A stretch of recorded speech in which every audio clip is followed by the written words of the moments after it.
ഖൈറുക്കും മൻ തഅല്ലമൽ ഖുർആൻ വഅല്ലമ. ഖുർആൻ പഠിക്കുകയും പഠിപ്പിക്കുകയും ചെയ്യുക എന്ന് പറയുന്നത് ലോകത്ത് ഒരു മനുഷ്യൻ ചെയ്യുന്ന ഏറ്റവും നല്ല ഒരു കാര്യമാണ്. തഫ്സീറിൻ്റെ ക്ലാസ്സുകളിൽ പങ്കെടുക്കുക, അതിന് വേദിയൊരുക്കുക, മകനെ ഹിഫ്ളുൽ ഖുർആനിൽ ചേർക്കുക, അതിന് കുറേ അർത്ഥതലങ്ങൾ ഉണ്ടാവും.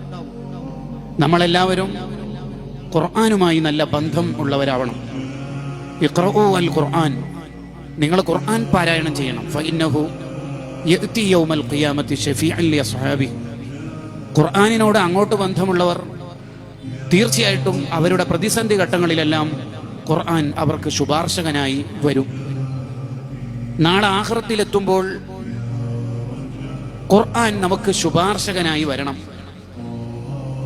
അതിന് നമുക്ക് വിശുദ്ധ ഖുർആനുമായി നല്ല ബന്ധം ദുനിയാവിൽ ഉണ്ടാവണം.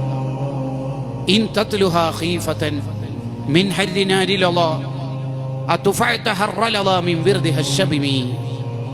നരകത്തിലെ തീ കെടുത്താനുള്ള ആകെയുള്ള വഴി ഫയർഫോഴ്സ് വിളിച്ചിട്ടുള്ള സംവിധാനങ്ങളല്ല.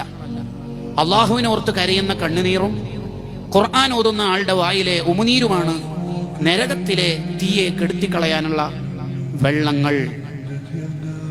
അത് രണ്ടും നമുക്കുണ്ടാവണം.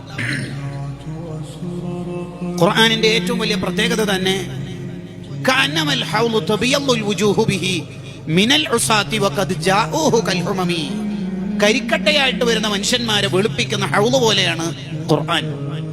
എത്ര വൃത്തികെട്ട ജീവിതം നയിച്ച ആളാണെങ്കിലും, വളരെ വൃത്തികെട്ട മനസ്സിന്റെ ഉടമയാണെങ്കിലും, ഒരാൾ ഖുർആനുമായി ബന്ധം വർദ്ധിക്കുന്നതിനനുസരിച്ച് അയാൾ നന്നായി തീരും.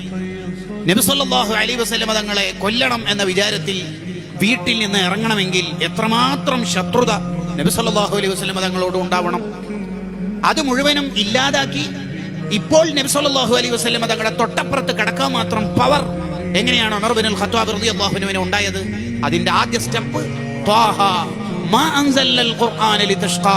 സൂറത്തു ത്വാഹയുടെ കുറച്ച് ആയത്തുകൾ വീട്ടിൽ നിന്ന് കേട്ടതാണ് കാരണം.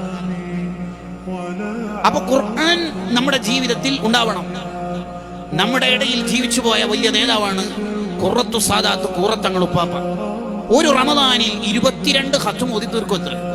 തങ്ങൾ തന്നെ ഒരു പ്രഭാഷണത്തിൽ പറയുന്നത് പിന്നീട് ഒരു ക്ലിപ്പായി വൈറലായി നിങ്ങൾ കേട്ടിട്ടുണ്ടാകും. അതൊന്നും വലിയ അധ്വാനമുള്ള കാര്യമല്ല, വിചാരിച്ചാൽ നടക്കും. ഞാൻ തന്നെ ഒരു റമദാനിൽ 27 ഖത്ം ഓതിയിട്ടുണ്ടല്ലോ. ഇത് ഷാഫി ഇമാമിന്റെ കാലക്കാരനെ കുറിച്ചല്ല, അബൂ ഹനീഫ തങ്ങളുടെ ക്ലാസ്മേറ്റിനെ കുറിച്ചല്ല, ഒന്നാം ആണ്ട് ആചരിക്കുന്ന നമ്മുടെ ഒരു നേതാവിനെ കുറിച്ച് പറയുമ്പോൾ